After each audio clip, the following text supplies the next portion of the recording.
हम लोग श्री हरिनाम चिंतामणि से पढ़ रहे हैं और अध्याय 8 है, 8वां अध्याय, और ये 5वां अपराध है हरिनाम में अर्थवाद का आरोप करना। ये काफ़ी लोगों को समझ में नहीं आता है और इसका मतलब क्या है। पढ़ लेते हैं लेकिन समझ नहीं पाते इसका मतलब क्या है। थोड़ा समझने का प्रयास करेंगे। श्री गौर गदाधर तथा श्री श्री राधा माधव जी की जय हो। श्रीमन महाप्रभु जी की सभी लीला स्थलियों की जय हो। गंगा जी की एवं वैष्णवों की सर्वदा जय हो। श्री हरिदास ठाकुर जी कहते हैं कि हे शशिनंदन, हे गौर हरि, श्री हरिनाम में अर्थवाद की कल्पना अर्थात शास्त्रों में हरिनाम की महिमा बढ़ा चढ़कर लिखी गई ऐसा मानना 8वां अपराध। 8वां अपराध नहीं, 5वां होना चाहिए ना, ये मिस्टेक हो गई लिखने में। प्रथम था वैष्णवों की निंदा करना, दूसरा था भगवान के नाम को देवताओं के नाम के बराबर मानना, गुरु अवज्ञा, चौथा था श्रुति शास्त्र की निंदा करना, और ये 5वां है। 5वां होना चाहिए, गलत है। पर गलत इन सेंस जिसने टेक्स्ट क्रिएट किया उसने, शास्त्र में तो ठीक ही लिखा है लेकिन जो टेक्स्ट क्रिएट किस मिस्टेक हो गया, ऐसा मानना 5वां अपराध है। नाम महिमा, स्मृति शास्त्र कहते हैं कि श्रद्धा से अथवा अनायास यदि कोई श्री कृष्ण नाम लेता है तो दयालु श्री कृष्ण दया परवश होकर उस पर कृपा करते हैं। इसीलिए आगे भी इसमें कहा जाएगा ग्रंथ में कि जिस दिन से व्यक्ति ने पहली बार भगवान का नाम बोला उसी दिन से उसके परम श्रेय की निर्माण हो गया। भगवान उस पर कृपा करते हैं। क्या करते हैं कृपा? ये व्यक्ति मेरा है, अगर वो अपराधी नहीं है तो ये व्यक्ति मेरा है, इसकी रक्षा मुझे करना है, ये मेरा कर्तव्य है कि मैं इसकी रक्षा करूं, यद्यपि वो बाह्य दृष्टि से पापी भी क्यों ना हो। तो श्रद्धा से मतलब भगवान का नाम है, भगवान का नाम हमारा उद्धार करेगा, इस प्रकार के विश्वास के संग नामोच्चारण करना। और अनायास हरि बोल, समझ में आ गया। अब वो मैंने पहले भी एग्जाम्पल दिया था, अब हरे कृष्णा होटल कहाँ पे, हरे कृष्णा इंटरनेशनल कहाँ पे है, ऐसे करके लोग आते हैं तो वह ये नहीं जान रहे होते कि हम भगवान का नाम बोल रहे हैं, ऐसे नाम बोल देते हैं। अनायास, अनायास, अनायास, आयास मतलब एफर्ट, अनायास मतलब बिना किसी एफर्ट के, बिना किसी प्रयास के कि भाई हमारा से उद्धार होगा, ऐसा नहीं। श्री हरिनाम के जैसे अभी आपने देखा मीटिंग में मैंने बटन दबाया था उस साइन को हटाने के लिए, लेकिन वो बटन एग्जिट का दब गया तो मैं मीटिंग से बाहर हो गया था। तो मैं जानबूझ करके बटन दबाता या अनजाने में बटन दबाता, वो बटन तो वैसे कार्य करेगा ही, ठीक है। श्री हरिनाम के समान कोई भी निर्मल ज्ञान नहीं है। श्री हरिनाम करने के समान और कोई भी प्रबल व्रत नहीं है। थोड़ा समझ लेना चाहिए कि व्रत का मतलब क्या होता है। व्रत का मतलब होता है वाव, इंग्लिश में कहते हैं। व्रत मतलब हम ये करेंगे ही, रिगार्डलेस कि हमें कैसा लगता है, हमें अच्छा लग रहा है बुरा लग रहा है उससे मतलब नहीं है। जैसे भी आप कहते हो कि व्रत लिया, जैसे करवा चौथ का व्रत लेते हैं, तो क्या वो जो पत्नी है क्या उसको प्यास नहीं लगती है? लगती है, लेकिन फिर भी व्रत ले लेती है कि आज जब तक चंद्रमा नहीं देखूंगी तब तक मैं पानी नहीं पीऊंगी। पति का खून पी सकते हैं ऐसा नहीं, नहीं सॉरी नहीं, अरे भाई माता जी लोग बुरा मान जाएंगे, लेकिन ओके, नहीं ऐसे ही मजाक कर रहे थे। हम कह रहे थे कि मतलब पानी नहीं पिएंगे, तो व्रत ले लेते हैं कि पानी नहीं पिएंगे, है ना। तो अब चाहे प्यास लगे या ना लगे उससे मतलब नहीं, प्यास तो लगती है फिर भी नहीं पिएंगे। अरे ऐसे में अच्छा ऐसा भी होता है प्रभु जी कह रहे हैं कि डिमांड रखते हैं कि अगर नहीं करोगे तो पानी पीऊंगा, ऐसा लग रहा है पानी वो पिएंगी तो anyways, Hare Krishna, will focus. So the point is कि व्रत लेते हैं, ये बहुत इंपॉर्टेंट है। दुनिया में लोग बहुत सारे व्रत लेते हैं, लेकिन जैसा परिवर्तन जीव का भगवान के नाम के द्वारा आता है वैसा किसी चीज से नहीं आता है। अभी हम लोग खाली थ्योरी में नहीं बोल रहे हैं, अपने जीवन में आप लोग सब लोग देख लो ना, बहुत सारे व्रत कुछ लिए होंगे। किसी ने व्रत लिया होगा सुबह 8 बजे उठने का दुनिया में कलयुग में व्रत तो बहुत चल रहा है आजकल, 8 बजे 9 बजे उठना, उससे पहले नहीं उठ सकते हम।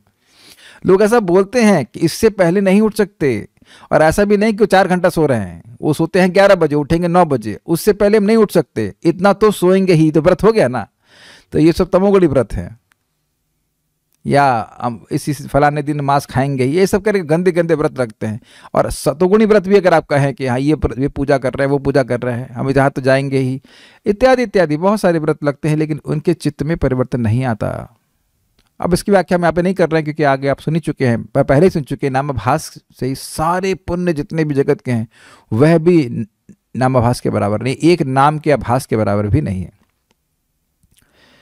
हम लोग कई बार बोल चुके हैं, जन्म करोड़ों करोड़ों जन्मों के पाप एक ही नाम के आभास से ही समाप्त हो जाते हैं। इतना किसी तप में, इतना किसी भी व्रत में सामर्थ्य नहीं है।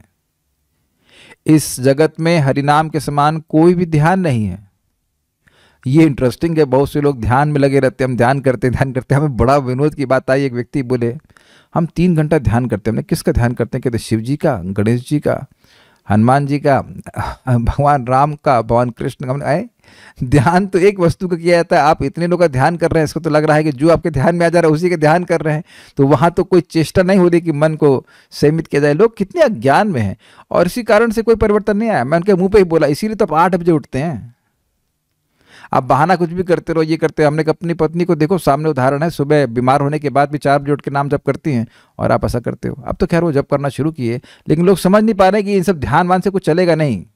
ध्यान तो दुनिया में लोग कर ही रहे हैं, किसी ना किसी का ध्यान तो कर ही रहा है ना व्यक्ति। तो एनीवेज, हम बात खाली ये कर रहे थे कि अगर कोई ध्यान भी कर रहा है तो सर्वश्रेष्ठ ध्यान भगवान का नाम है। श्री हरिनाम के समान कोई श्रेष्ठ फल नहीं है, श्री हरिनाम के समान कोई भी त्याग नहीं है। इस संसार में श्री हरिनाम के समान कोई पुण्य नहीं है, हरिनाम के बराबर तो कुछ भी नहीं है। विचार करने से मालूम पड़ेगा कि श्री हरिनाम के समान गति किसी भी साधन में नहीं है। याद आ रहा है एक श्लोक की, सर्वधर्मोजितः विष्णु नाम मात्रेक जल्पकः सुखे न ताम गतिम यान्ति न ताम सर्वेपि धार्मिकः। इस जगत में कोई व्यक्ति सारे धर्म को छोड़ दिया है और केवल भगवान का नाम बोलता है, विष्णु का नाम बोलता है, तो वो बड़े सुख से उस गति को अर्थात भगवान के धाम को प्राप्त कर लेगा, जिसको सारे धर्म करने वाला भी प्राप्त नहीं कर सकता है। अतः श्री हरिनाम ही परम मुक्ति है। लेकिन कठिनाई क्या है कि लोग समझ नहीं पाते हैं, इतनी आसान चीज में इतना बड़ा लाभ कैसे हो सकता है। क्षमा कीजिएगा, इतना नहीं, असीमित लाभ कैसे हो सकता है। हरे कृष्णा। कुछ है ना ये बात, नहीं समझ में आता, इसलिए अन्य अन्य साधन किए जाते हैं। अन्यथा भगवान का नाम पूर्णतः समर्थ है जीव को सर्वश्रेष्ठ मुक्ति प्रदान करने में, सर्वश्रेष्ठ गति प्रदान करने में। श्री हरिनाम ही श्रेष्ठ नाम है, उससे श्रेष्ठ कोई नाम नहीं है। श्री हरिनाम से उच्चतम गति की प्राप्ति होती है, भगवान के धाम की। श्री हरिनाम ही परम शांति स्वरूप है। यह भी स्पष्ट देखा गया होगा कि कैसे भगवान का नाम उच्चारण करने से जीवन में शांति आ रही है। श्री हरिनाम ही उच्चतम स्थिति है। श्री हरिनाम करना ही सर्वश्रेष्ठ भक्ति है। श्री हरिनाम से शुद्ध मति होती है। श्री हरिनाम से श्री कृष्ण में परम प्रीति होती है। श्री हरिनाम ही श्रेष्ठतम स्मृति है। श्री हरिनाम ही कारण तत्व है, सभी जगत के कारण है। श्री हरिनाम ही सबके प्रभु हैं। बेसिकली भगवान के बारे में बात कर रहे हैं, नाम और नामे में भेद तो है नहीं। श्री हरिनाम ही परम आराध्य हैं तथा श्री हरिनाम ही सभी गुरुओं में श्रेष्ठतम गुरु हैं।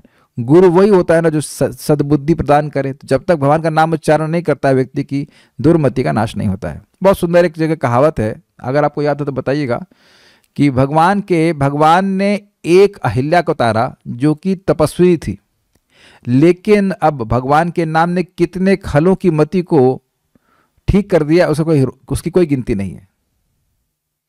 तो भगवान का नाम परम गुरु है, परम उपदेश, परम हित करता है। श्री कृष्ण नाम की सर्वोत्तमता 1000 विष्णु नाम के बराबर एक राम नाम होता है, जबकि 3 राम नाम के बराबर एक कृष्ण नाम होता है। ये सब संस्कृत के श्लोक भी हैं इसके ऊपर, उसको यहाँ पे श्री भक्ति ठाकुर जी ने कोट नहीं किया है, लेकिन ये सब हम श्लोक सुनते हैं। यानी कि जो विष्णु सहस्त्र नाम बोलता है पूरा, उसकी जगह एक बार राम बोल देगा तो उसके बराबर है, और 3 बार राम बोलेगा तो वह कृष्ण के बराबर है। तो अब कृष्ण बोलते हैं तो 3000 बार विष्णु सहस्त्र नाम आपने बोल दिया। ये सब हिसाब किताब है।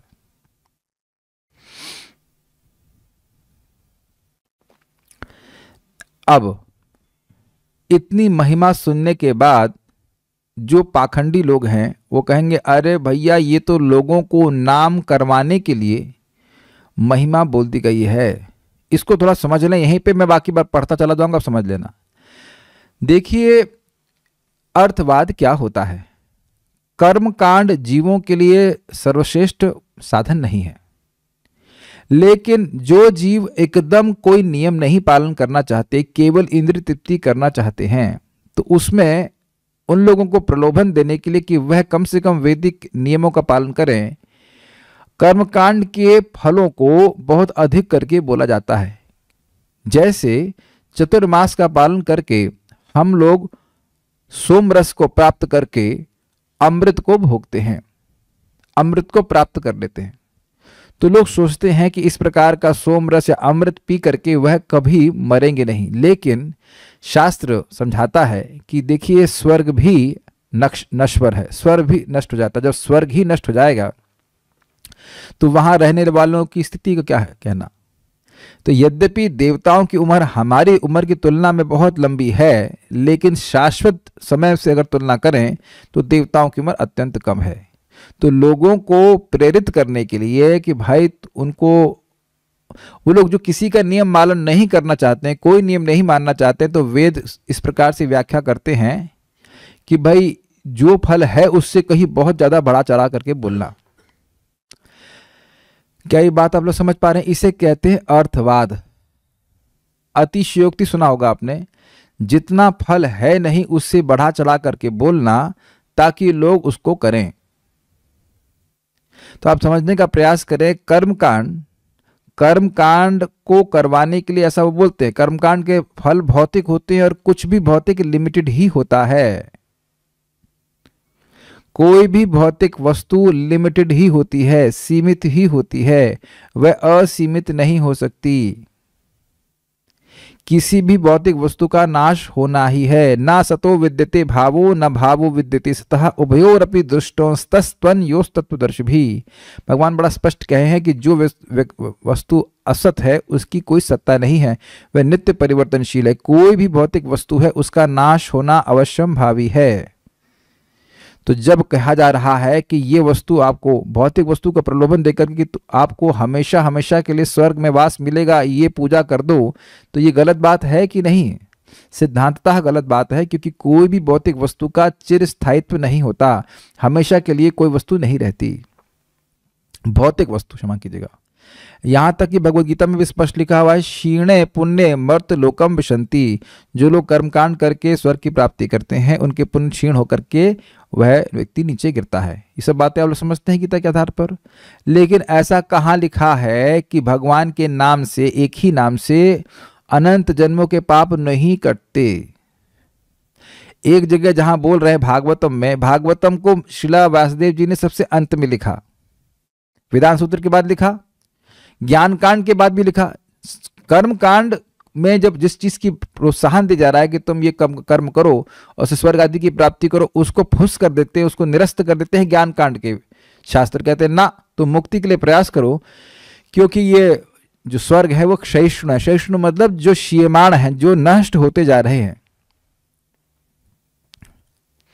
तो जब तो अब जब श्रीमद् भागवतम की बात करें तो श्रीमद् भागवतम सारे वेदों का सार है और वेदांत सूत्र के ऊपर टीका है। वेदांत सूत्र में मतलब वेद का अंत, अब उसके बाद और कुछ कहने के लिए रह नहीं गया, तो उसके ऊपर टीका है, अर्थात श्रीमद् भागवतम हाईएस्ट ग्रंथ है। तो श्रीमद् भागवत में जो भी नाम की महिमा लिखी गई है उसका प्रतिकार करने के लिए कहीं और बात नहीं लिखी गई है। जैसे आप देखिए, इस जगत में आपको कोई एडवर्टाइजमेंट होता है, ये मिलेगा, लेकिन नीचे लिख देते हैं टर्म्स एंड कंडीशन अप्लाइड, होता है कि नहीं? तो उन्हें कुछ, अगर ये चीज हो जाएगी तो वो बात चेंज हो जाएगी, ठीक है ना? लेकिन भगवान के नाम से, एक ही नाम से अनंत जन्मों के पाप नष्ट होते हैं, ये बताया गया। अब इसके विरोध में तो कोई शास्त्र बात नहीं कह रहा है कि ऐसा नहीं होता है, ऐसा हो जाएगा तो ऐसा नहीं होता है। नहीं, ऐसा ही होता है। तो इसलिए इसमें अर्थवाद का आरोप नहीं करना चाहिए कि केवल लोगों को नाम में लगाने के लिए, नाम उच्चारण में लगाने के लिए इसकी महिमा को बहुत अधिक बोल दिया गया। देखिए, भगवान का नाम भगवान है, भगवान की महिमा शक्ति असीमित है। जो वस्तु असीमित है उसकी क्या व्याख्यान किया जा सकता है? जब उसका व्याख्यान पर्याप्त रूप में किया नहीं जा सकता तो ज्यादा कैसे किया जा सकता है? कोई भी भौतिक वस्तु है, उसकी सीमा है, तो उसकी सीमा है, इसलिए उसकी महिमा का व्याख्यान उसकी सीमा से अधिक किया जा सकता है। नहीं समझ में आया? जैसे यहाँ पे लड़के लोग कभी कभी अपनी प्रेमिका को बोलते तुम तो अप्सरा जैसी सुंदर हो। अब आप जान रहे हैं कि अप्सरा उससे पूछो, अब मान लो लड़की कहेगी तुम इतने योग्य हो कि तुमको अप्सरा मिलेगी क्या? है ना, कई बार ऐसा बोला तुम तो अप्सरा से सुंदर हो। अच्छा उससे पूछो कि तुम क्या अप्सरा को देख के आओगे, देख के आए हो? लेकिन अब किसी भी लड़की की सुंदरता एक लिमिट में है, तो उसको उस लिमिट से अधिक ये अतिशयोक्ति हुई कि नहीं, तुम तो अप्सरा से सुंदर हो। वो अप्सरा से सुंदर है क्या? मनुष्यों को अप्सराएं मिलती हैं, अप्सरा तो ना मिलेंगी, अप्सरा देवताओं को मिलती हैं। लेकिन अब ऐसा वह अतिशयोक्ति कर रहा है। ये समझ रहे इसका प्रयोजन क्या है? उसको इंप्रेस करने के लिए कि तुम तो ऐसी सुंदर हो, वैसी सुंदर हो। या फिर कहेंगे तुम्हारी झील जैसी आंखें। अब बताइए, आंखों में झील आंखों में झील होती है, थोड़ा बहुत दो चार बूंद आंसू निकल सकता है और तो कुछ नहीं है। इसे कहते हैं अतिशयोक्ति ना। लोगों को या किसी स्त्री को इंप्रेस करना है तो बोल देंगे वटेवर, या तुम्हारे रेशम जैसे बाल है, तो कीड़े हैं रेशम के कीड़े उसमें से कीड़े। हम एग्जाम्पल दे रहा हूँ अतिशयोक्ति के। अरे ये सब तो सिंह हैं, सिंह हैं, जरा सब एक सिंह के सामने खड़ा कर दो भाई साहब को, भाग जाएंगे तुरंत, है ना। तो यहाँ पे कोई बात को अतिशयोक्ति भी कहा जाता है, जिसकी महिमा उससे अधिक कहा जाता है किसी विशेष प्रयोजन के लेके। लेकिन भगवान के नाम की महिमा को अधिक कैसे कह सकते हैं? भगवान तो स्वयं भगवान के नाम है, या कह लें भगवान का नाम, भगवान का नाम स्वयं भगवान है। तो भगवान की महिमा को तो कोई नहीं बोल सकता है, पूरा पूरा कोई नहीं बोल सकता है। यह नहीं कहा जा रहा है कि बोल ही नहीं सकता, पूरा कोई वर्णन नहीं कर सकता है। तो अब कोई कहे कि जब पूरा वर्णन नहीं कर सकता तो अधिक वर्णन करने के लिए अगर कोई आरोप लगाएगा तो नाम की महिमा को सीमित कर दिया जाएगा ना। मैं बार बार रिपीट कर रहा हूं, जिस वस्तु की महिमा सीमित होती है उसी की महिमा को आप उससे अधिक कह सकते हो, क्योंकि हर भौतिक वस्तु से कोई एक और भौतिक वस्तु श्रेष्ठ होती है। लेकिन जो वस्तु असीमित है उसकी महिमा को आप उससे अधिक नहीं कह सकते। कोई वस्तु असीमित है तो आप उसकी महिमा अधिक नहीं कह सकते, उस जो भी कुछ कहेंगे वो कम ही कहेंगे। सबको समझ में आ रहा है बात यहाँ पे? I hope getting this point. तो जो लोग कह रहे हैं कि नाम में लोगों को प्रवृत्त कराने के लिए अधिक अधिक महिमा बोल दी जा रही है, वे नाम के प्रति अपराध कर रहे हैं। अर्थात नाम की असीमित महिमा को वह मान रहे हैं कि वह सीमित है, इतनी है नहीं जितना कि वह बोल रहे हैं। नाम में अर्थवाद करने से अवश्य ही नरक गति होती है। श्रुतिशास्त्र हमेशा ही श्री हरिनाम की महिमा गान करते रहते हैं तथा जगतवासियों को बताते हैं कि भगवत नाम चिन्मय तत्व है, स्पिरिचुअल है। श्रुति व स्मृति शास्त्रों के द्वारा प्रदर्शित हरिनाम की महिमा को पाषंडी लोग अर्थवाद कहते हैं। उनका कहना है कि ये महिमा तो बढ़ा चढ़ाकर लिखी गई है। जो अधम जीव श्री हरिनाम में अर्थवाद करते हैं वह पापी नरक में सड़ सड़ करके मरते हैं। श्री हरिनाम का जो महिमा फल श्रुति शास्त्रों में वर्णित है वह सत्य नहीं है। केवल मात्र श्री हरिनाम में रुचि उत्पन्न कराने के लिए इतना फल कहा गया है, ऐसा जो कहते हैं वह शास्त्रों के सही तात्पर्य को नहीं जानते हैं तथा वह अधम जीव यह भी नहीं जानते कि जीव का मंगल या अमंगल किस बात में है। वह तो अपने दिमाग से हर बात का विपरीत अर्थ ही सोचते हैं। ये आप समझ ही रहे हैं कि शास्त्रों में ऐसा कोई वर्णन नहीं है जो इस बात का निषेध करे कि एक ही नाम से जीव को मुक्ति प्राप्त हो जाती है। वो अपने मन से सोचते हैं, विपरीत अर्थ करना। श्री हरिनाम का फल सत्य है। कर्मकांड में जैसी कपटता व स्वार्थ बुद्धि भरी पड़ी है वह भक्ति तत्व में अर्थात श्री हरिनाम में नहीं है। थोड़ा समझ रहे हैं कपट क्या है? कर्मकांड की कपटता यह है कि जो लोग नियम कुछ पालन करना ही नहीं चाहते उन लोगों को लॉलीपॉप दिखाई जाती है। जैसे आप लोगों को याद हो बचपन में जब हम लोग को बुखार होता था तो वो पैरासिटामोल खाई नहीं जाती थी, तो माता जी वो उसको किसी मिठाई के संग या चॉकलेट में लपेट कर उसको खिला देती थी, है ना। तो किया गया है। और यह भी आप देखते हैं कि कुछ कुछ एलोपैथिक दवाएं कड़वी होती हैं, प्राय सब कड़वी होती हैं, तो उनका पर एक चॉकलेट की थोड़ी सी लेयर लगा देते हैं, तो जब आप खाएंगे तो वो थोड़ी मीठी लगती है। ये अनुभव है आप लोगों को सर? बहुत देर जीभ पे रखेंगे तो कड़वाहट आ जाएगी, लेकिन थोड़ी समय के लिए उसमें हल्की सी मिठास होती है। ऐसा तो आप लोगों ने अनुभव किया होगा, कभी नहीं ऐसा किया? तो मुख्य प्रयोजन दवा देना है, लेकिन अब उसको थोड़ा सा मिठास ला के दे दिया। तो कर्मकांड भी नहीं करेगा व्यक्ति, क्योंकि व्यक्ति कुछ भी नहीं करना चाहता है। जो बद्ध जीव है उसका एक विशेष गुण है और वो है स्वैर आचरण। वो वही करना चाहता है जो वो करना चाहता है। तो कम से कम वह कुछ नियम पालन की आदत डालें, कुछ नियम माने जिससे उनका हृदय कुछ शुद्ध हो। इसलिए उनको प्रलोभन दिया जाता है कि तुम्हें इंद्रिय तृप्ति चाहिए तो तुम नियम पालन करो। इंद्रिय तृप्ति से कभी जीव सुखी नहीं होगा, लेकिन क्योंकि इंद्रिय तृप्ति जीव चाहता है इसलिए वेद ऐसा कपट करके उनको कुछ नियम पालन रूपी आज्ञा पालन करवाने के लिए, नियम का पालन करवाने के लिए ऐसा प्रलोभन देते हैं। उम्मीद है कि समझ में आ गया होगा ये बात। श्री हरिदास ठाकुर जी कहते हैं कि मेरा ऐसा मानना है कि कर्मकांड में रुचि उत्पन्न करने के लिए उसमें बहुत तरह के फलों का प्रलोभन दिया गया है, परंतु भक्ति तत्व में वर्णित फल मात्र प्रलोभन नहीं वरन नित्य सत्य है। देखिए प्रलोभन क्या है? जीव सुख चाहता है और कर्मकांड में बोलते तुमको यह मिल जाएगा तो तुम सुखी हो जाओगे। माइक लीजिए। आप भी इस चीज में पहले आप जानते थे, एस्ट्रोलॉजी से आप जानते हो। किसी ने आपको, जब भी लोग आपके पास आते थे तो किन इच्छाओं को लेके आते थे? क्या प्रॉब्लम्स रहती थी जनरली? भौतिक इच्छाएं, जैसे जॉब लग जाए, शादी हो जाए। हाँ, और बुरा नहीं मानेगा, उस समय आप भक्ति में नहीं थे, तो आपने कभी उनको बताया कि देखिए जॉब लगने से वो सुखी नहीं हो सकते? नहीं। अब आपको भी नहीं पता था उस वक्त, लेकिन क्या जॉब लगने से लोग सुखी हो जाते हैं? क्या संतान होने से सुखी हो जाता है? प्लीज एक minute, raise hand if you are convinced कि संतान होने से व्यक्ति सुखी हो जाता है। कोई इधर है ऐसा? मतलब अरे कोई समर्थ, हाँ एक माता जी बोल रहे हैं कि संतान करने से, हाँ अगर वो संतान डिवोटी हो तो, काफ़ी संभावना है कि वो डिवोटी ना हो। अच्छा, जो लोग भी माता जी लोग हैं, अब हम इस बात पर डिस्कस नहीं करना चाहते हैं, वैराग्य की शिक्षा नहीं कुछ बोल रहे हैं, लेकिन हम बात बोल रहे हैं कि एक माता जी यहाँ पे कह दे कि संतान पालन करने में बहुत दिक्कत नहीं होती, संतान को जन्म देने में, संतान का पालन पोषण करने में नहीं होती दिक्कत। अच्छा, यह कह दे कि भाई जप करने में अधिक दिक्कत होती है और संतान पालने में कम होती है।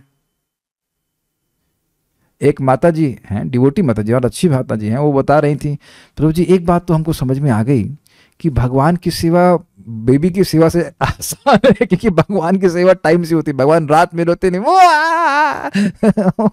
वहां तो टाइम, वहां तो बेचारे चुपचाप बैठे रहते। जब दूध पिला दोगे, खाना खिला दो, खा लेंगे, जो कपड़ा पहना दोगे पहन लेंगे, है कि नहीं? कोई चॉइस तो भगवान की रखती नहीं है। When is okay, whatever people are doing that they may do, but point is that कि क्या इससे जीवात्मा को सुख मिल जाएगा? नहीं मिलेगा। अरे जिन भक्त ने हाथ खड़ा किया, तो ये बताइए कि जितना कथा में सुख मिला है, क्या संतान ने भी वैसे सुख दिया है? नहीं। ये आपकी मेरी ओपिनियन की बात नहीं है। जीवात्मा को इन सारी चीजों से सुख कभी मिल ही नहीं सकता है, कभी नहीं मिल सकता। मैं इसलिए बोल रहा हूं क्योंकि मैंने भी अपनी माँ को, जब तो हम भक्ति में नहीं आए थे, कोई सुख दिया हो मैं तो याद नहीं है। पीछे लगे रहते थे, आज ये बनाओ, आज ये करो, आज ये करो, आज वो करो परेशान करते रहते थे। अब उनका स्नेह था तो करती रहती थी, एक अलग बात है, लेकिन हमें तो नहीं लग रहा कि हम बहुत ज्यादा सुख उनको देते हो। रुला तो कई बार दिए, अब क्या करें, मतलब जबकि I am not that bad boy और समथिंग ठीक थे, लेकिन फिर भी बच्चे तो रुला ही देते हैं, कभी कभी परेशान कर देते हैं मतलब ये है, इसमें कोई आप सत्य को मानिए, स्वीकार कीजिए। तो पॉइंट क्या है कि जीवों को कर्मकांड यह नहीं बता रहा है कि भैया तुम इन सब चीजों को करके सुखी नहीं होगे। वो तो कह रहा करो इसको, और उसका प्रयोजन है, क्योंकि जीव भी उस वैसी स्थिति को स्वीकार करने वाला जीव, कर्मकांड को स्वीकार करने वाला जीव धोखा चाहता भी है, उसको भक्ति में इंटरेस्ट भी नहीं है। एक व्यक्ति हमें सुनने में आया, वो भक्ति में आए, भक्ति छोड़ दे, कहते हैं हमें जो चाहिए वहां मैंने यहाँ पे नहीं मिल रहा है। अरे तुमको जो चाहिए वही दिया जा रहा है, तुम गलत चीजों की चाह रख रहे हो। तो अब गलत चीजों की चाह वाला एकदम नरक न चला जाए, तो कर्मकांड उनको प्रलोभन दे रहे हैं, धोखा ही दे रहे हैं, प्रलोभन दे रहे हैं, क्योंकि वो धोखा चाहते हैं, लेकिन उस धोखे में वे कुछ नियम पालन करना सीख जाएगा, बस इतनी सी बात है। जब आप लोग भी किसी को बताते थे कि आपको संतान चाहिए, तो कुछ नियम बताते थे कि नहीं बताते थे? कि आपको ये पूजा करनी है, ये इज इट नॉट? तो कुछ पूजा में कुछ तो नियम होता होगा कि आप यहां इतना चढ़ाइए या कुछ भी करते होंगे। तो ये सिंपल सी बात है। परंतु भक्ति तत्व में वर्णित फल मात्र प्रलोभन नहीं वरन नित्य सत्य है। देखिए मैं क्या कह रहा हूं, समझ नहीं पा रहे हैं। कर्मकांड जब ये बोल रहा है कि आप ये करोगे संतान मिल जाएगी, तो ऐसा नहीं है कि नहीं मिलेगी। लेकिन वह प्रलोभन ही है, क्योंकि उसे सुख नहीं मिलेगा। भक्ति में जब बोल रहे हैं कि नाम के प्रति नाम जप कीजिए आपका प्रेम बढ़ेगा, तो प्रेम बढ़ता है। आप सब लोग का प्रेम बढ़ रहा है, तभी तो हम सबका प्रेम बढ़ रहा है, तभी तो हम कथा सुनना चाहते हैं। अपने जीवन को अलाइन कर रहे हैं ना कथा सुनने के लिए, कर रहे हैं, नहीं कर लिए हैं कि कथा सुन चुके हैं, भागवत में क्या होगा ये आग्रह है, तो भगवान से प्रेम है तभी तो ऐसा कर रहे हैं। ये प्रेम और वर्धित हो जा रहा है। और आप में से सभी भक्तों का मेरा पूरा विश्वास है कि रात्रि में ही सोचते होंगे आज हमने कोई खास सेवा तो भगवान की करी नहीं। दिस ऑल शोज दैट कि भगवान के प्रति भक्ति, भगवान के प्रति प्रेम बढ़ रहा है। तो ये सत्य है। श्री हरिनाम के समान कुछ भी नहीं है, तथा श्री हरिनाम देने वालों का अपना कोई भी स्वार्थ नहीं होता। अब ये बड़ी मजेदार बात है। जब कोई व्यक्ति नाम उच्चारण करता है गंभीरता से, तो वह निस्वार्थ हो ही जाता है, वह भक्ति के सुख का अनुभव करता है। और जब वह दूसरों को बता रहा होता है तो उसका भी यही प्रयोजन होता है कि ये लोग भी वैसे ही भक्ति के सुख का अनुभव करें जैसा मैंने किया है। That's what it is called spiritual impetus. प्रचार आध्यात्मिक प्रेरणा से होता है। क्या आप में से कुछ भक्त ऐसे हैं जिन्होंने दूसरों को हरिनाम दिया हो? Please raise your hands, I would like to hear. ऐसे भी दिखा दीजिए, ऐसे कर सकते हैं, या जो लोग वीडियो ऑन है। ओके, ये जय जय जय। तो अब आप लोग बताइए, क्या आप लोग अपना उल्लू सीधा करने के लिए एक मिनट अच्छे से बताता हूं, क्या आप लोग अपना उल्लू सीधा करने के लिए उसको हरिनाम दिए, या किसी उल्लू को सीधा करने के लिए उसको हरिनाम दिए? समझ में आ गया ना? वो उल्लू नरक में जा रहा था, उसको आपने सीधा कर दिया, भाई तो नाम उच्चारण कर। हम भी ऐसे उल्लू थे, भगवान के भक्तों ने ऐसा किया। तो अब आप देखिए, अब आप लोग समझ रहे ना, ये ग्रंथ हमको इसलिए अच्छा लगता है कि सब कुछ बातें बिल्कुल प्रैक्टिकल दिखती हैं, है कि नहीं? आप जिसको भी हरे कृष्ण मंत्र दे रहे हो, उसका एकमात्र उद्देश्य आप लोग का यही है कि वह व्यक्ति सुधर जाए, क्योंकि आप भी सुधर गए, आपकी मति सुधरी, तो आप चाहते हो कि दूसरों को भी हरिनाम दे करके हम सुखी कर दें। Is it not? So see, ये निश्चलता का प्रोसेस है कि नहीं? आप लोग अभी प्रैक्टिकल देखो कि हम लोग के अनर्थ पूरे चले नहीं गए, फिर भी इतनी बात तो आ गई कि हम लोग दूसरों से चीटिंग नहीं करना चाहते। हम पूरी तरह ठीक नहीं हुए, लेकिन ईमानदारी से लोगों को दवा देना चाहते हैं। ये बात, कुछ तो सुख शांति का अनुभव हम लोग किए ही हैं, है कि नहीं? ठीक है, तो ये स्थिति है। तो जो साधक हैं, यानी कि जो कर्मकांड देने वाले हैं, वह प्रलोभन दे रहे हैं या चीटिंग कर रहे हैं, लेकिन जो भगवान का नाम दे रहे हैं वह चीटिंग नहीं कर रहे हैं। यहां तक कि साधक अवस्था में भी, सिद्धों की तो बात कहिए, छोड़िए। मैं स्पष्ट विश्वास के संग कह सकता हूं कि जब भी आप किसी को भगवान का नाम दे रहे हैं, तो आशा करते हैं कि काश ये भगवान करे, या आशा करते हैं कि नाम जब पूरा करता रहेगा जीवन भर, और एक दिन ये भगवान के पास चला जाएगा। अग्रीड? इसके लिए हैंड रेस करने की जरूरत नहीं, लेकिन आप इस बात को समझ रहे हैं। कितनी सुंदर इच्छा है ना, इस जगत के दुखों को पार करके व्यक्ति भगवान के पास चला जाए। इसी इच्छा से तो आप हरे कृष्ण मंत्र दे रहे हैं। और कर्मकांड करने वाला कहां जाएगा? स्वर्ग जाएगा, स्वर्ग से गिर करके फिर वापस आ जाएगा, तो वह भगवान के पास नहीं जा पाए ना। ये दोनों जगह आप देख लीजिए। जो श्रद्धावान व्यक्ति को श्री हरिनाम प्रदान करते हैं, वह ऐसा करके श्री कृष्ण भक्ति ही करते हैं। अब ये भी इंटरेस्टिंग बात है, नाम की सेवा दो प्रकार की है, नाम बोलना और दूसरों को नाम बोलने में सहायता करना। तो यह भी भक्ति है, यह भी भगवान के नाम की सेवा है। नाम की महिमा है, लेकिन नाम की महिमा जब भक्त लोग बताएंगे तब लोग करने के लिए प्रेरित होंगे। तो स्वयं नाम उच्चारण करना और दूसरों को नाम की महिमा के बारे में बताना, ये दोनों नाम की सेवा है। तो इस समय, जैसे मैं इस समय भक्ति कर रहा हूं, नाम हरे कृष्ण मंत्र की महिमा, उसके तत्व को आप लोग को समझा रहा हूं, या और कोई भी सुनेगा तो वह भी नाम उच्चारण करेगा, तो यह भी भगवान की भक्ति है। यह भी क्लियर समझ में आ गया? जबकि कर्मकांड के यज्ञ करने एवं कराने वालों को धन का लोभ रहता है, बिल्कुल स्पष्ट है। देखिए, अब यह तो संकल्प भी नहीं बना है आज तक कि मैं किसी को नाम दे रहा हूं तो मुझे कितने पैसे देगा। लोग प्रसन्न होकर के भक्तों को डोनेशन देते हैं, दैट्स अ डिफरेंट थिंग, या कृतज्ञता अनुभव करके, लेकिन यह तो होता ही नहीं। अच्छा देखिए, हमारा अकाउंट नंबर ये है और इसमें 5,000 रुपये जमा कीजिए, फिर आपको हमें गुह्य मंत्र देंगे। क्या कभी किसी स्कॉन के वक्त से आप ऐसा सुने? तो हमें I have never come across any person like this. अगर ऐसा कोई होता हो तो होता हो, हम तो नहीं मिले किसी ऐसे व्यक्ति को। और ऐसे व्यक्ति को मिले हो, अगर मिलूंगा भी तो मैं आखिरी बार ही मिलूंगा, दोबारा कभी नहीं मिलूंगा उससे। ना कब तू रख अपने पास। मुझे याद है कि एक ऐसे मैंने कौतूहलवश एक पंडित जी से अपनी पत्री बनवाई। बोले, उसको डरा दिया। उन्होंने कहा देखो ये नहीं चाहते हो तो ये करना पड़ेगा, ये मंत्र का उच्चारण करने का, गायत्री मंत्र का उच्चारण करने का पड़ेगा, ये है वो है। हमने कहा हम खुद ही कर लेंगे। कहते नहीं आप नहीं कर सकते, उसके लिए 21 पंडित बैठेंगे, ये होगा, इतना पैसा खर्चा होगा। अच्छा। हमने कहा नाम ने कुछ नहीं किया। क्या हो गया? कुछ नहीं हुआ। कुछ नहीं हुआ, कुछ नहीं हुआ मतलब कुछ नहीं हुआ। Do you agree? अब मैं पूरी बात तो नहीं बता सकता, लेकिन जो जो वो बोल रहे थे कि ये हो जाएगा वो हो जाएगा, कुछ भी नहीं हुआ। कुछ भी नहीं, नथिंग एट ऑल, कुछ भी नहीं हुआ। समझिए आज हम महाराज से सुन रहे थे, क्या बात महाराज बोल रहे हैं, बहुत अद्भुत बात। कि ध्रुव महाराज की माँ सुनी थी, ध्रुव महाराज को कह रही कि बेटा तुम जाकर भगवान विष्णु की आराधना करो, जंगल में जाओ। तो व्यक्ति को सोचेगा अरे कैसी माँ है, माँ होकर के दूसरे के पास भेज रही है, माँ होकर के अपने अपने छोटे बच्चे को दूसरे के पास भेज रही है, शब्द अंडरलाइन कीजिएगा, दूसरे के पास भेज रही है। तो कहते हैं ना, वो भगवान तो भक्त वत्सल है, मेरे हृदय में तुम्हारे प्रति जितना स्नेह है उससे करोड़ों गुना अधिक स्नेह भगवान का अपने भक्तों के प्रति होता है, अपने सेवकों के प्रति होता है। बेटा तुम उनकी सेवा करो। देखिए मां कितना ज्यादा निश्चल भाव की थी, कितना अमेजिंग है ना। हम ये बात पे कहां से आ गए? हाँ हाँ, बात कर रहे थे कपट नहीं होता है, कपट नहीं है इसमें, कपटता बिल्कुल भी नहीं है, इसलिए उसमें कपटता का प्रभाव आ ही जाता है।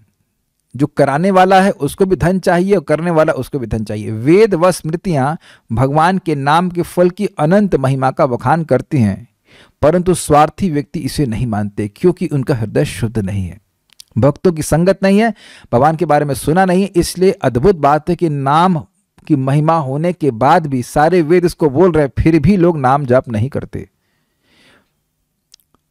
कर्म कांड भौतिक होने के कारण अच्छे या बुरे फल प्रदान करता है, जैसे अच्छा फल हो गया स्वर्ग और कुछ गलती हो गई तो नरक। इस प्रकार कर्मकांडी व्यक्ति भौतिक फलों की ही इच्छा करता है। फल की कामना को त्याग कर जो कर्म करते हैं उनका हृदय विशुद्ध हो जाता है तथा विशुद्ध हृदय में ही सांसारिक विषयों से वैराग्य तथा आत्म तत्व में अनुराग उदित होता है। धीरे धीरे ये अनुराग प्रगाढ़ प्रेम में परिवर्तित हो जाता है। तो क्या तरीका है जीवन में जीने का? व्यक्ति कर्म करे जो उसका आवश्यक है, मान लो जो भी कुछ कर रहा है, नौकरी कर रहा है, कुछ कर रहा है, लेकिन समझे कि वह आत्मा है, भौतिक कार्यों से और भौतिक फलों से वह कभी सुखी नहीं हो सकता, और वह भगवान का नाम नियमित रूप से जप करे। प्रभुपाद बड़ा सुंदर बात अपने लेक्चर में कहते हैं कि भाई 8 घंटे आप काम करो, जरा गिन लीजिएगा, 4 घंटे आप अपने शरीर के लिए दे दीजिए, नहाना पीना खाना जो भी है, तो कितना हो गया 12 घंटे। 6 घंटे 7 घंटे 6 घंटे मान लो सो गए तो कितना हो गया 12 और 6 18 घंटे। उसके बाद बचे 6 घंटे, है ना, गलत तो नहीं कह रहा हूं। 6 घंटे चलो और तुम 2 घंटा सो जाओ तो 8 घंटे सो गए तुम, चलो 4 घंटा तुम्हारे पास फिर बाकी है, तो क्या तुम 4 घंटे में 2 घंटा नाम जप नहीं कर सकते हो? उसके बाद भी 2 घंटा बचे, है कि नहीं? इतना कौन सोता है? 8-8 घंटे तो कौन सो रहा है। लेकिन होगा क्या कि भगवान के नाम से इतना तीव्र प्यूरिफिकेशन होगा कि व्यक्ति को 2 चीजें होने लग जाएंगी, एक संसार के विषयों से वैराग्य तथा आत्म तत्व में अनुराग। ये बहुत इंटरेस्टिंग है। अब कोई व्यक्ति पूछ रहा था कि हमारे कैसे जाने कि हमारी भक्ति में प्रगति हो रही है। हमें इस बात पे क्रोध आता है कि वह जब के समय पूछते हैं, जिस समय मुझे चैट नहीं करना होता है तो मैं कुछ खास बोला नहीं। जब के समय बोलने के लिए नहीं आदेश है कि आप उस समय चैट करें या बातचीत करें, हम तो अच्छा है कि बंद ही कर देते हैं। उस समय नहीं है, इस समय क्लास के लिए समय नहीं रहता उनके पास। जब क्लास के लिए समय नहीं रहता तो तुम पूछोगे, जब पूछने का मौका दिया जा रहा है तब आप पूछ नहीं रहे हैं, सुन नहीं रहे हैं। बिल्कुल स्पष्ट है, व्यक्ति को हृदय में अपने आप अनुभूति होती है कि इंद्रिय विषय का भोग करके मैं सुखी नहीं अपितु और जल रहा हूं, संतापित हो रहा हूं।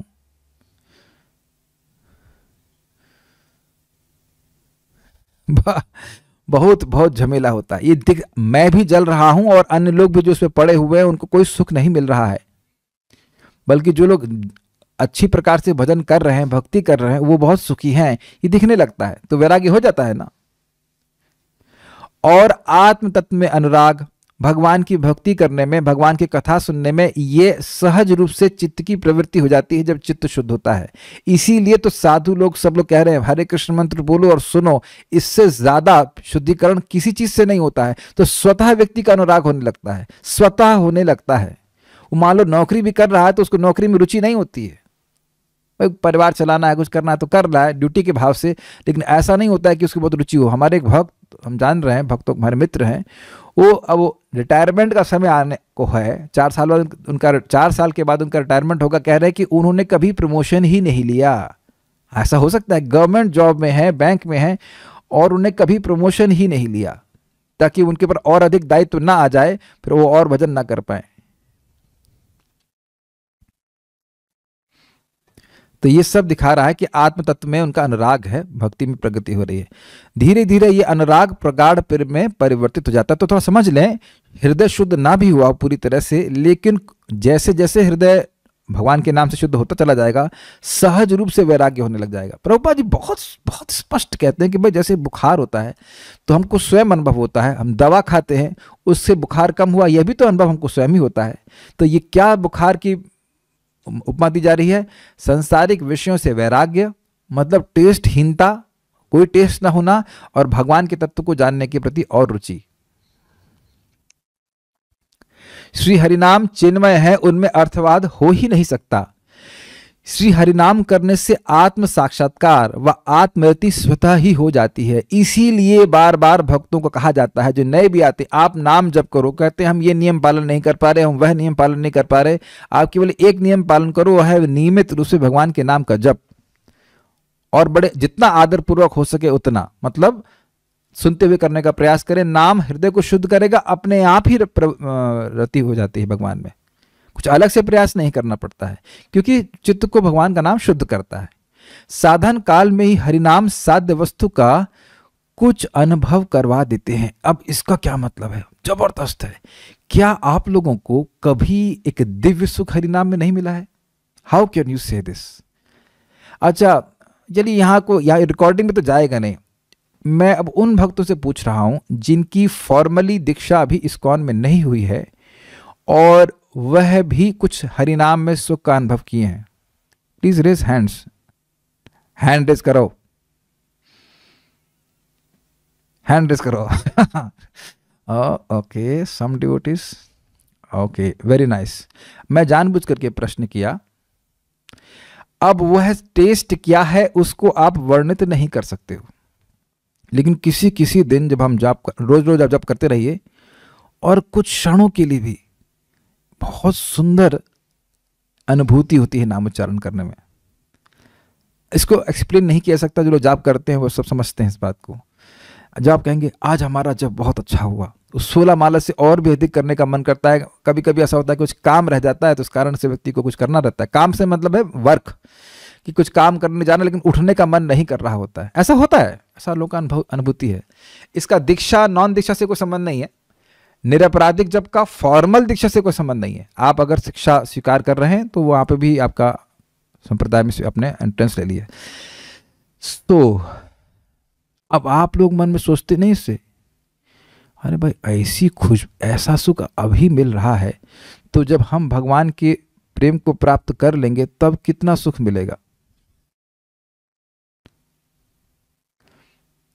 मुझे याद है जब मैं आईआईटी में पढ़ रहा था, शायद सेकेंड ईयर में होगा, तो मैं आयेंद्र प्रभु की एक सीडी लेके आया था, तो उसको चला लेता और अकेले रूम में नाचने लगता।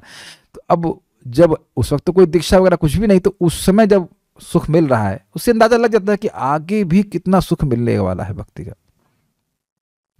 तो ये हरिनाम का प्रभाव है। ऐसा सुख कर्मकांडी व्यक्ति को नहीं मिलता। बड़ी इंटरेस्टिंग बात है कि कर्म कांड मान लो स्वर्ग प्राप्ति के लिए कर रहा है, तो स्वर्ग प्राप्ति तभी होगी जब वह मरेगा। स्वर्ग कैसा है उसकी अनुभूति उसको अभी तो हो ही नहीं सकती ना। ये काफी इंटरेस्टिंग बात है। लेकिन जब भगवान की व्यक्ति भक्ति करता है तो अभी भी उसको हल्का हल्का सुख मिल लेता है। जितनी जितनी मात्रा में जीव सुख शुद्ध होता जाता है, उतनी उतनी मात्रा में से भक्ति का सुख मिलता जाता है। ये सिद्धांत है। निष्काम कर्म का चरम फल हरिनाम में रुचि उत्पन्न करना है। इस जगत में व्यक्ति हरि नाम करे और निष्काम भाव से अपने कर्मों को भगवान को समर्पित करता हुआ चले, तो उसको इस जगत से और विरक्ति होती चली जाती है और भगवान के नाम में वो और it helps to become more attached to holy name. क्या भक्तों का ये सामर्थ्य जुट गया है कि अब पैसा हमको सुख नहीं देता है? पैसा आपको सुविधा जरूर प्रदान करता है लेकिन सुख नहीं दे सकता है। और एक बात और भी आप देखें, पैसा हमें सिक्योरिटी भी नहीं देता है। सिक्योरिटी का आभास देता है लेकिन हमेशा व्यक्ति को लगता है कि अरे अभी तो कुछ हो गया तो क्या हो जाएगा, ये हो जाएगा, वो हो जाएगा, इत्यादि इत्यादि। ये कहीं चला तो नहीं गया, कोई चला ना जाए, कोई छीन न ले, ऐसे करके कुछ ना कुछ भय बना ही रहता है। तो ठीक है, अपने जीवन यापन के लिए आवश्यक है कि व्यक्ति को धन कमाना चाहिए, लेकिन उसका आश्रय न लेने लग जाए हम लोग। हम जानते हैं कि आज ही हमारी मृत्यु हो सकती है और धन इसमें कुछ नहीं कर सकता है। क्या होती नहीं लोगों की? ये सब ज्ञान व्यक्ति के हृदय में प्रकाशित होने लगता है भगवान की भक्ति करने से। केवल बोलने वाली बात नहीं है, you are able to see how people are suffering. सत्य वस्तु के लिए किया गया निष्काम कर्म निश्चित रूप से हरिनाम के प्रति श्रद्धा उत्पन्न करता है। तो वर्णाश्रम के धर्म को कर रहा है व्यक्ति, निष्काम भावना से धीरे धीरे करके भक्तों की संगत भी प्राप्त होती है तो वह हरिनाम करने लगता है। हरिनाम उस फल को बड़ी सरलता एवं शीघ्रता से प्रदान करते हैं जो कि 14 लोकों में भ्रमण करने वाला ब्राह्मण भी प्राप्त नहीं कर सकता। अब आप जरा विचार कीजिए, 14 लोकों में कोई ब्राह्मण भ्रमण कर रहा है तो वो कितना समर्थ होगा। अब ये समझ लीजिए कि चंद्रमा में जाने के लोग कितनी मेहनत कर रहे हैं और 14 लोग यानी कि ब्रह्मलोक तक जाने के लिए किसी व्यक्ति का कितना अधिक सामर्थ्य होना चाहिए। और हरे कृष्ण मंत्र करने के लिए आपको क्या करना है? केवल हरे कृष्णा कृष्णा कृष्णा हरे हरे, हरे राम राम राम हरे हरे बोलने से वो सब प्राप्त हो जाएगा। लेकिन अब कठिनाई यह है कि व्यक्ति कहेगा कि हमें तो नहीं मिल रहा है, तो इसलिए नहीं भगवान दे रहे कि इसकी जरूरत ही नहीं है। चंद्रमा में जाके करोगे क्या? आप बताओ, क्या आपके हृदय में स्पृहा आई चंद्रमा में जाने की? नहीं। क्या करेंगे जाकर के चंद्रमा में? क्या वहां पे भी क्लास हो रही है? क्या जूम वहां पे तक पहुंचेगा? नहीं, वहां तो नहीं पहुंचेगा। तो बोर होंगे। मान लीजिए वहां पे सब, तो मान के लीजिए वहां तो सब भोग चल रहा है, तो भोग करने से तो फिर हम और यहीं फंसे रहेंगे। वहां क्यों, क्या करेंगे बताइए? वहां क्या करेंगे? किसी भक्त की इच्छा आई है चंद्रमा में जाने की ना? Why, what is the point? लेकिन अगर इच्छा है और जाप कर रहा है तो सारी इच्छा पूर्ण हो जाएंगी। प्रत्येक दृष्टि से हरिनाम का फल सर्वोपरि ही होता है। कर्मी व ज्ञानी अपनी ईर्ष्या के कारण जितना भी प्रयास क्यों न कर लें, वे नाम की महिमा का कुछ भी नहीं बिगाड़ सकते। ये समझ में आ रहा है? बड़ी इंटरेस्टिंग बात है। यह लोग जो कह रहे हैं कि नाम की महिमा को ज्यादा बोला गया है, तो वह नाम से ईर्ष्या करते हैं। जैसे जगत में कोई व्यक्ति ज्ञानी हो या कुछ भी हो, उसका सद्गुण होता है, तो जो लोग उससे ईर्ष्या करते हैं वह उसके सद्गुण को सुनना नहीं चाहते। उसकी महिमा कोई बोले तो वह सुनना नहीं चाहते। कुछ नहीं, ऐसे ही सब बोल रहा है।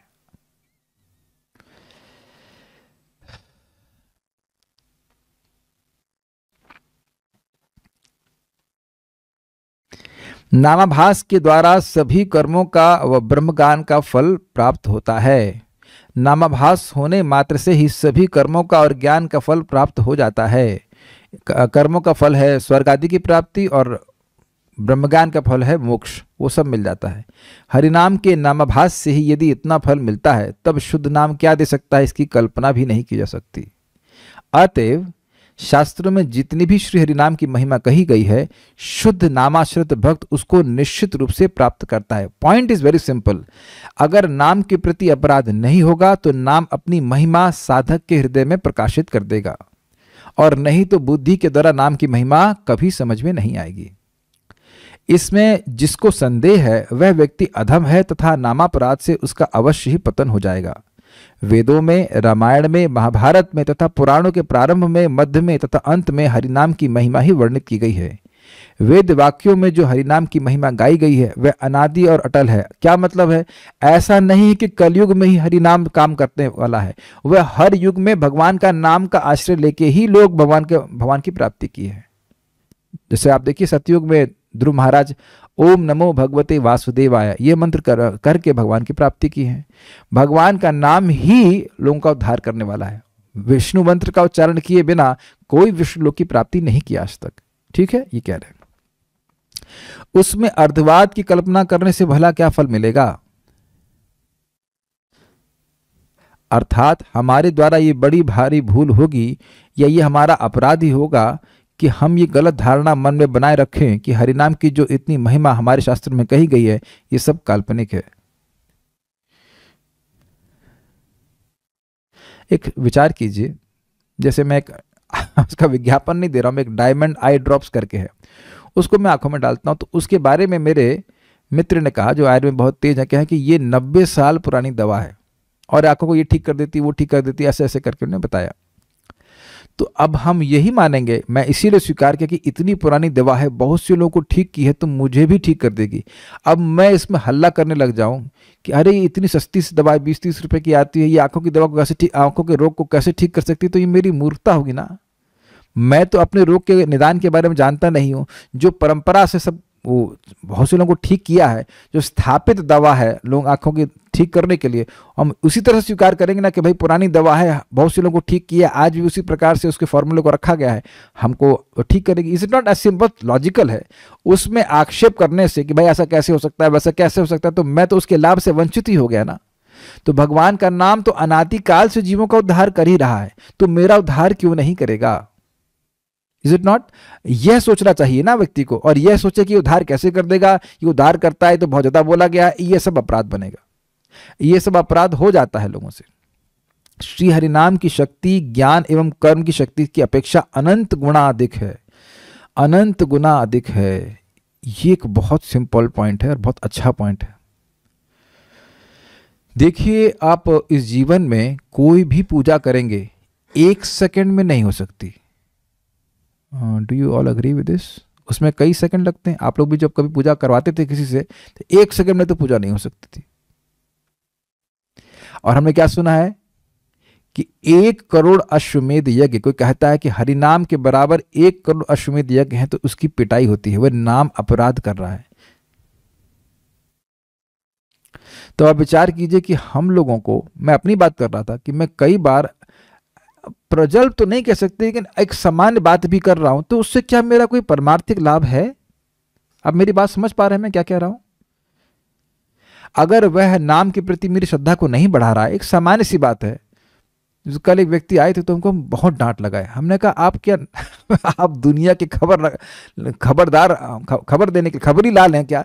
दुनिया की सारी बात आकर हमारे कान में क्यों डाल रहे हैं? क्या जरूरत है करने की? जिन विषयों को मैं जब सुना ही नहीं हूं, जब मैं सुनूंगा ही नहीं, तो मेरा मन कभी जाएगा ही नहीं। और जिस चीज को मैं कुछ कर ही नहीं सकता, उसके बारे में आप इन्फॉर्मेशन क्यों दे रहे हैं? फिर थोड़ा क्षमा प्रार्थना वो करने लगा, ठीक है आगे सब नहीं करेंगे। हमने कहा आप आइए भगवान के बारे में बात करिए, भगवान के बारे में कुछ पूछिए, हमें भी प्रसन्नता होगी।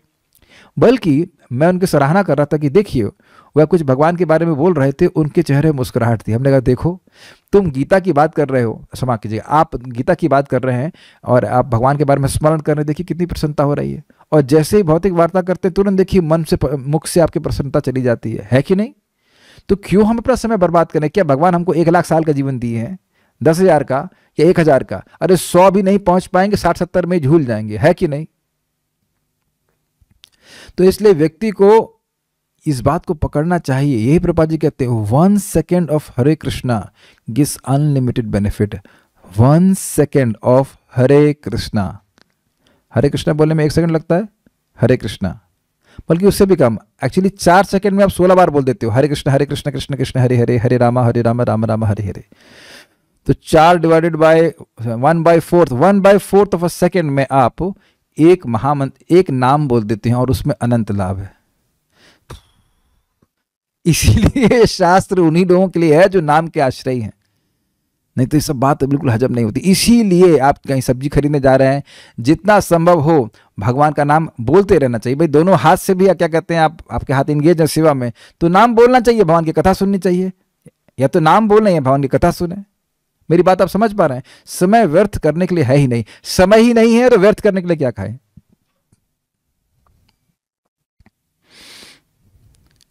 नामाचार्य श्री हरदास ठाकुर जी भगवान श्री चैतन्य महाप्रभु जी को कहते हैं, नाम और नामी एक ही हैं। प्रभु, आपने अपने नाम में तमाम यानी अपनी समस्त शक्तियों का समावेश करके श्री हरिनाम संकीर्तन को सर्वश्रेष्ठ भक्ति बना दिया है। हे प्रभु, आप पूर्ण स्वतंत्र हैं तथा सर्वशक्तिमान हैं। आपकी इच्छा से ही विधि का विधान चलता है। आपने अपनी इच्छानुसार कर्म को जड़ बनाया है, अर्थात भौतिक फल देने वाला बनाया है। अर्थात कर्म से केवल जगत की वस्तुओं की ही प्राप्ति हो सकती है। जैसे मैं भी पहले व्याख्या कर रहा था, संतान मिल सकती है, स्वर्ग आदि की प्राप्ति होती है। और स्वर्ग के बारे में भी आज तक कोई, आजकल स्वर्ग के बारे में कोई चर्चा करता नहीं है। इधर संतान मिल जाए, धन मिल जाए, यही सब बातें होती हैं। जबकि आपने ही ज्ञान में मोक्ष प्रदान करने की शक्ति भर दी है। आप ये समझने का प्रयास कीजिए, कर्म कांड करने से जगत की वस्तुएं मिलती हैं। यस, ये विश्वास है आपको? तो ये शक्ति कौन भरा? भगवान भरे। बहुत अच्छा पॉइंट है, सुनो सुनो ध्यान से। ज्ञान का अभ्यास करने से मोक्ष मिलता है। ये कौन व्यवस्था बनाया? भगवान बनाया। आप समझ गए क्या बोलने वाला हूं? तो अब क्या लिखा है जरा देखिए। हे प्रभु, आप स्वतंत्र इच्छामय हो। आपने अपने नामाक्षरों में सारी की सारी शक्तियां भर दी हैं, इसलिए आपका नाम भी आपकी ही तरह सर्वशक्तिमान है। हरे कृष्णा कृष्ण कृष्णा हरे हरे, हरे राम राम राम हरे हरे। कुछ लॉजिक आपने पकड़ा? जो भगवान कर्मकांड में शक्ति भर देते हैं कि तुम स्वर्ग प्राप्ति कर सकते हो, जो भगवान ज्ञानकांड में शक्ति भर देते हैं कि तुम इसे मोक्ष प्राप्त कर सकते हो, उसी प्रकार से वो भगवान सर्व इच्छामय सर्वशक्तिमान, वही भगवान अपने नाम में अनादिकाल से शक्ति प्रदान किए हुए हैं। अनादिकाल से मतलब ऐसा कोई समय नहीं है कि जब नाम में शक्ति ना हो। भगवान ने अपने नामों में अपनी शक्ति हमेशा से निक्षिप्त रख के रखी हुई है, डिपॉजिट करके रखी हुई है, कि जो भी इसका आभास मात्र से संपर्क में आ जाए उसको भी मोक्ष प्राप्त हो जाए, नाम जीवों को प्रेम देने वाला हो जाए। हरे कृष्णा कृष्ण कृष्णा हरे हरे, हरे राम राम राम हरे हरे। अतः जो बुद्धिमान पुरुष हैं वे नाम में अर्थवाद नहीं करते।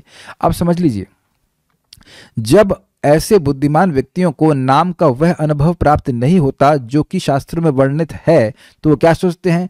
अरे मेरे हृदय अभी अनर्थों से युक्त हैं, इस कारण से मैं नाम की महिमा को नहीं अनुभव कर पा रहा हूं, या मैं नाम के प्रति अपराध कर रहा हूं, इसलिए नाम की मुझे पूर्ण कृपा प्राप्त नहीं हो रही। हे नाम प्रभु, मुझ पर दया कीजिए, मेरे अपराधों को माफ कीजिए और मुझे सद्बुद्धि दीजिए ताकि मैं आपके प्रति अपराध ना करूं। Is it okay? वह नाम पे आक्षेप नहीं करता। थोड़ा समझने का प्रयास कीजिए कि कोई व्यक्ति अगर बहुत धनिक वणिक है, वणिक मतलब होता है व्यापारी, तो उसके पास पैसा आपको देने की, बहुत बहुत मूल्यवान वस्तु देने की सामर्थ्य है, लेकिन अगर हम उसका अपराध करेंगे तो वह नहीं देगा। इसका अर्थ यह नहीं है कि उसके पास है नहीं, बल्कि आप देखिए भिखारी उस व्यक्ति का मतलब बड़े अच्छी प्रकार से गुणगान करता है, जिसके वो जानता है कि उसका विश्वास है कि इसके पास धन है और ये हमको देगा भी। इसका थोड़ा मस्का लगाना पड़ेगा। ऐसा देखा गया जगत में। उसको झगड़ा नहीं करता है, डोनर को कभी से झगड़ा नहीं किया जाता कभी भी। तो भगवान का नाम के प्रति विश्वास होना चाहिए कि यह सबसे ज्यादा शुद्ध करने वाले हैं और ये हमें भगवान का प्रेम देने वाले हैं, वो अपने चरणों में प्रेम देने वाले हैं। और दूसरी बात, वह कोई दूसरे व्यक्ति नहीं है, हम उन्हीं के अंश हैं, हम भगवान के अंश हैं, हम भगवान के सेवक हैं, तो नाम के भी सेवक हैं। तो प्रार्थना करना चाहिए, नाम प्रभु मैं मूर्ख हूं, मैं आपका मूर्ख सेवक हूं, आप प्लीज मुझे हेल्प कीजिए, मैं आपकी सेवा ठीक से कर सकूं। और समझने का प्रयास कीजिए, जो कृपालु दयालु होते हैं ना, वो ये देखते हैं कि यह जीव सेवा करने का प्रयास कर रहा है, यद्यपि उससे गलती भी क्यों ना हो। मैं समझा पाने का प्रयास शायद मेरा सफल हो जाए। जब कोई स्वामी बहुत दयालु होते हैं तो वो देखते हैं कि ये सेवक है, ये हमसे प्रेम करना चाहता है, अब उससे गलती हो रही एक अलग बात है, लेकिन वह प्रेम करना चाहता है, वह यही पॉइंट जरूर देखते हैं, वह सेवा करना चाहता है। Is it all the okay with the devotees? ऐसा भगवान को यमराज की तरह नहीं है। हम लोग की प्रवृत्ति होनी चाहिए कि हम समझें कि हम कौन कौन से अपराध होते हैं और उससे हम बचने का प्रयास करें। फिर भी हो रहे हैं तो भगवान भी तो सहायता करेंगे ना। जो भक्त लोग इस क्लास को सुन रहे हैं और मैं भी पढ़ा रहा हूं, तो हम सब लोग का भाग्य है कि हम लोग समझ पा रहे हैं कि कौन कौन से अपराध हैं और उनसे अपराध से हम बचने का प्रयास कर रहे हैं। तो ये जो सुविधा दी जा रही है, सुनने की ये मौका दिया जा रहा है, ये भगवान के द्वारा ही दिया जा रहा है कि हम सब लोग समझें कि अपराध क्या है और उससे हम बच सकें। Do you agree with this? अगर पता ही नहीं चलता तो हम उसी अवस्था में पड़े रहते ना। Is it not simple? है कि नहीं? तो भगवान ये मौका दे रहे हैं हम सबको पढ़ने का, मुझे पढ़ाने का, तो इसीलिए कि हम सब लोग सीख सकें और इससे मुक्त हो सके। तो this shows that Krishna wants us to become non offensive. ठीक है, इस अपराध से मुक्त होने का क्या उपाय है? नाम के प्रति यदि अर्थवाद रूपी अपराध हो जाए तो बड़ी दीनता के साथ वैष्णव सभा में जाकर वैष्णव से अपने अपराध के बारे में निवेदन करना चाहिए तथा दुखी मन से नामापराध के प्रति क्षमा याचना करना चाहिए, मतलब हमने अपराध हो गया, हमें क्षमा कर दीजिए। हरिनाम की महिमा को जानने वाले भगवान के भक्त आप पर कृपा करते हुए आपको क्षमा करेंगे। श्री हरिनाम की अनंत महिमा पर विश्वास न करते हुए हरिनाम में अर्थवाद की कल्पना करने की चेष्टा करना केवल मात्र माया की विडंबना है। नाम में अर्थवाद रूपी अपराध करने वाले के साथ यदि कभी बातचीत हो जाए तो उसी अवस्था में कपड़ों के साथ गंगा जी के जल से स्नान करना चाहिए। तो अब भक्त लोग कह रहे हैं प्रभु जी हमेशा तो गंगा जल अवेलेबल नहीं रहता है, तब तो कोई भक्त कहता है वो स्प्रे होता है उसमें गंगा जी भर लीजिए गंगा जी का जल और छिड़क लीजिए अपने ऊपर, क्योंकि अब ऐसा तो बहुत से लोगों के संग बात हो ही जाती है। श्रील भक्ति ठाकुर जी कहते हैं कि श्री कृष्ण की प्रिय वंशी की कृपा में जिनका विश्वास है श्री हरिनाम चिंतामणि उनका अलंकार है। एक बात मैं और यहाँ पे कहूँगा कि भक्तों की मनोभावना क्या होती है। भक्तों की मनोभावना यह होती है कि भगवान अचिंत्य शक्ति से युक्त हैं। शास्त्र में जो उनकी महिमा लिखी है वो बिल्कुल सत्य है। जब मेरी बुद्धि उनकी कृपा से शुद्ध होगी और वह मुझ पर कृपालु होंगे तो वह अपनी महिमा का विस्तार मेरे हृदय में करेंगे। लेकिन जो कुछ भी लिखा है वह पूर्णतः सत्य है। मैं उसका अनुभव इसलिए नहीं कर पा रहा हूँ क्योंकि मेरा हृदय अभी पूर्णतः शुद्ध नहीं हुआ है और वह भी भगवान के नाम की कृपा से ही होगा। इस इट ऑल ओके? एक प्रश्न भक्त का है तो मैं इसको देख लेता हूँ। जब कोई भक्ति की बिल्कुल शुरुआत में होता है तो ये सब सुनने पे लगता है कि इतने से बस इतना प्रॉफिट कैसे? यस, क्योंकि उसकी श्रद्धा अभी कच्ची है। तो क्या फ्रीज हो रहा है? मेरा वीडियो ठीक आ रहा है? फ्रीज हो रहा है? ओके हाँ, क्योंकि उसकी श्रद्धा अभी कच्ची है तो क्या यह तब भी अपराध है? देखिए मैंने एग्जाम्पल दिया था विटामिन डी की टैबलेट। तो हमारे आवश्यकता प्रतिदिन की विटामिन डी की है 600 IUs, something like that, international units. तो इस एक छोटी सी गोली आती है हम सेवन कर रहे हैं, उसमें 60,000 IUs हैं, 60,000 IUs हफ्ते में एक बार लेनी होती है। तो मैं बिल्कुल स्पष्टतः इस पर विश्वास करता हूं कि भाई देखो इसमें 60,000 IUs हैं और प्रचार भी कर दे रहा हूं, हाँ देखिए इसमें 60,000 IUs हैं। तो अब आप ये बताएं कि मेरे पास क्या तरीका है इसको अप्रमाणित करने का कि इसमें 60,000 IU नहीं है? कोई तरीका नहीं है। तो मुझे सहज रूप से विश्वास ही करना पड़ेगा जो उसमें लिखा है वो सही बात है, और है भी। तो शास्त्र गलत नहीं हो सकते हैं। इस तरह से व्यक्ति रीजनेबल श्रद्धा रखे। ऐसा नहीं कि उसको समझ में आ रहा है, और ऐसा है भी नहीं कि समझ में आएगा भी, कभी समझ में नहीं आएगा। शास्त्र की भगवान के ऐश्वर्य को पकड़ समझ लेंगे तो इसका मतलब है कि आप भगवान के नाम को, ऐश्वर्य को समझ लेने का मतलब है कि भगवान के नाम को भगवान को समझ लेना। भगवान के ऐश्वर्य को तो कोई नहीं समझ सकता, लेकिन इसका मतलब यह नहीं कि उसकी महिमा नहीं है। ऐसा तो ना कि मैं भगवान के नाम की असीम महिमा को समझ पा रहा हूं, ऐसा तो ना है। बस इतना विश्वास हो जाता है कि ये बात सत्य है और व्यक्ति से ग्रहण करता है। Is it all okay?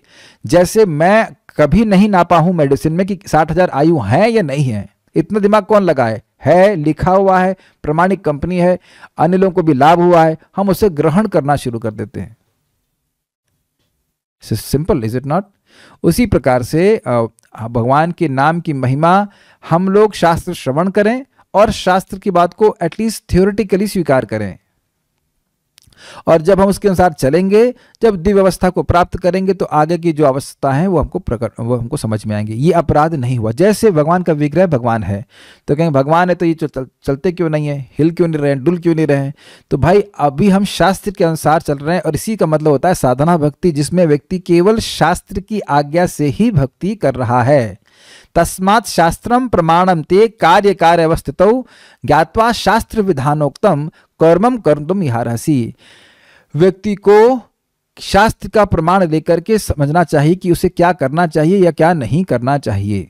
इस समय माया से मुक्त जीव न ही स्वतः से कृष्ण ज्ञान, जो माया से मुक्त जीव है वह कृष्ण के बारे में स्वतः नहीं जानता है कि नहीं, तो नाम के बारे में भी नहीं जानता। तो नाम की महिमा उसके हृदय में नाम की कृपा से ही प्रकाशित होगी। इसको आप और समझेंगे 3 अध्याय अंत लीला में जब हरिदास ठाकुर जी और श्रीमन चैतन्य महाप्रभु की आपस में बातचीत हो रही है, तब वहां पे हरिदास ठाकुर जी नाम की अद्भुत महिमा कहते हैं कि मुसलमान लोग हराम हराम बोलते हैं तो उससे भी उनका उद्धार हो जाएगा, और जब भक्त लोग हरे कृष्णा बोलते हैं या भगवान का नाम उच्चारण करते हैं, राम राम जोर से बोलते हैं, जो पेड़ सुनते हैं उनका भी उद्धार हो जाएगा। तो महाप्रभु कहते हैं कि ये नाम की महिमा इसके हृदय में कैसे प्रकाशित हो गई? उनको आश्चर्य हो रहा है, जबकि बड़ा उत्तर स्पष्ट है। नामाचार्य हरिदास ठाकुर जी शुद्ध नाम उच्चारण करते थे, तो उसके वजह से उनका हृदय भगवान के नाम के ज्ञान से प्रकाशित हो गया। सिंपल सी बातें हैं, और वो सारी बातें शास्त्र में तो वर्णित हैं ही, उसकी उनको अनुभूति भी हो गई। तो वह अपराध नहीं है। शास्त्र की बात को सुन करके समझे कि नाम की महिमा असीमित है। मेरे को अनुभव इसलिए नहीं हो रहा है क्योंकि मेरा भी हृदय शुद्ध नहीं हुआ है, लेकिन यही मेरे हृदय को शुद्ध करने का सर्वश्रेष्ठ उपाय है। यह स्वीकार करके व्यक्ति को नाम उच्चारण करना चाहिए, तब उसका अपराध नहीं बनेगा। और कोई भक्त का प्रश्न है नहीं, so will stop here. Shri हरिनाम चिंतामणि की जय, श्री प्रभुपाद की जय, निताई गौर प्रेमानंदे। अगर आप लोगों को कोई भी पूछना हो तो टेलीग्राम पे भी पूछ सकते हैं, but anyways will stop here.